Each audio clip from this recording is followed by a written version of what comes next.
नमस्कार प्रणाम, मैं हूं आप सबकी अपनी श्रुति राव और आप लोग देख रहे हैं श्रुति राव ब्लॉग में। और जैसा कि ज़्यादा तो नहीं अपडेट कर पाती कि मैं क्या कर रही हूँ रियल लाइफ में, बट यस कुछ कोशिश करती हूँ बिजी शेड्यूल में थोड़ा सा टाइम निकालूँ आप लोगों के लिए।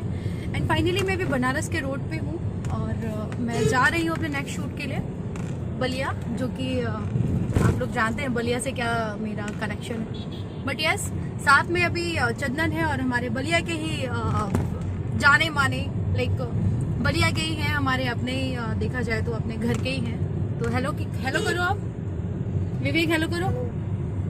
और ये हैं आप सबके अपने चंदन, इसको तो जानते ही हैं आप, हर ब्लॉग में दिखता है आपको, ट्रैवलिंग में तो मोस्टली दिखता है।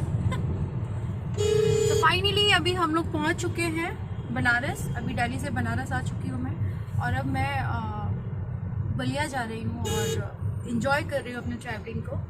और बाकी जितने भी अपडेट्स होंगे मैं आप लोगों के बीच में अपडेट करती रहूँगी। तो थैंक यू सो मच।